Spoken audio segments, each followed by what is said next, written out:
is Austin Butler, Bad Bunny, along with others unleashing chaos as far as the New York premiere of the latest caught stealing.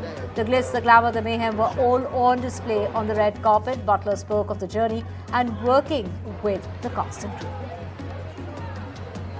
Darren's a filmmaker that is constantly challenging himself, and for me, I feel that like he's subverted my expectations with his films in the past.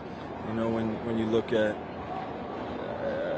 Requiem for a Dream, and then look at a movie like The Fountain, and then watch The Wrestler, and I mean, he's just constantly challenging himself, you know, and so I read the novel before I read the script, and I also had a lot of conversations with Darren about where he was right now, and he wanted to make he kept calling it a fun film, but I do think that it has more.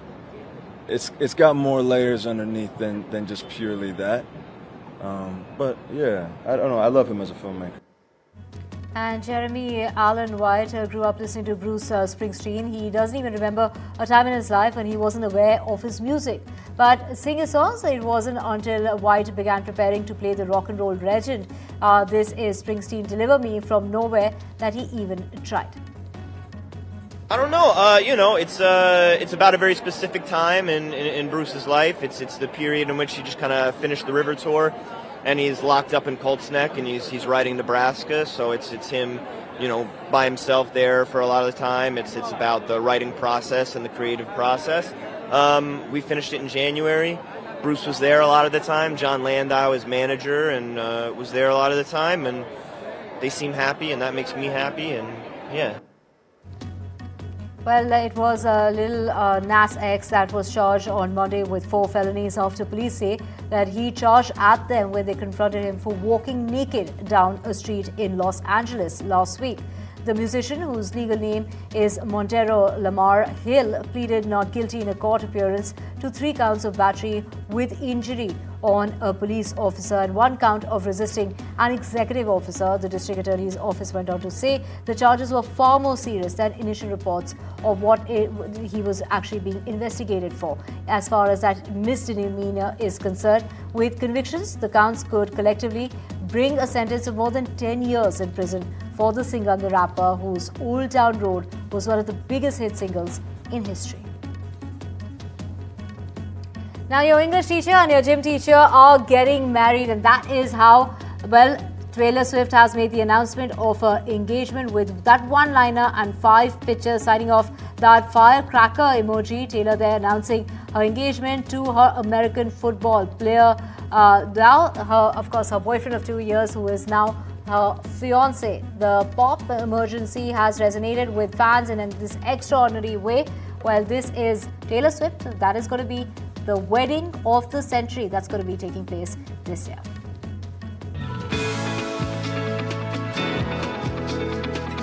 Swifties have more than just an album to celebrate this year.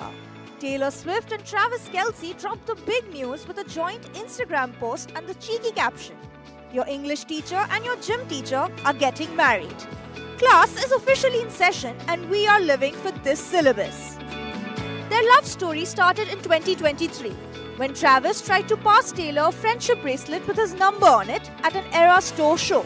It was a fumble then, but clearly he made the ultimate touchdown. Remember this iconic Super Bowl kiss? That was the internet's soft launch for Trailer. From stadium PTA to surprise SNL cameos and jet setting across continents, these two have been serving major power couple energy. And now, after months of sparks flying louder than a halftime show, the wedding bells are officially ringing. No word yet on the date, but one thing's for sure, this is one Era store that's going to end with wedding vows. So Swifties, mark your calendars, or at least start making those friendship bracelets. Because Taylor Swift just went from singing about the one to saying he's the one. Bureau Report, NDTV. Well, rise and shine, because America's pop queen just dropped the biggest personal headline of the year. And yes, even ESPN had to push an alert for this one. Taylor Swift, billionaire record breaker and queen of Easter eggs, is now engaged to NFL superstar Travis Kelce. And let's just say, Instagram didn't survive, group chats lit up, and somewhere in Ohio, a politician tied to it turned it into a campaign moment. Classic. But don't be fooled, this wasn't just another celeb post with heart emojis. This was peak Swift strategy. The dress she wore, a $400 Ralph Lauren sundress, sold out in 20 minutes. That Cartier watch, nearly 30 grand, and that engagement ring, a handcrafted antique diamond beast, reportedly worth 4.5 crore rupees, designed by a New York jeweler who now probably has a 6-month wait list. Even Donald Trump had something to say. He said, "I wish them luck." This is actually the same guy she openly campaigned against in 2024. That's how deep the cultural reach goes. Some actually argue that Taylor Swift is now so powerful, she's a bipartisan moment. From pizza brands to the Empire State Building, Krispy Kreme to Paddington Bear, everyone jumped on the Swift-Kelce wedding bandwagon. Free donuts were handed out. And here's where it gets interesting too. This isn't just romance, it's a power merger.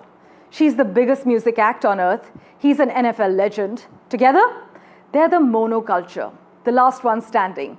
Call it trailer, Travis Swift, whatever works. But they've hijacked the attention economy. Many online are also questioning, will happiness ruin the heartbreak anthems we love her for? Her music is confessional and conflict-driven. So if she's in her forever era, does that kill the drama many have built careers decoding? Well, one thing is clear.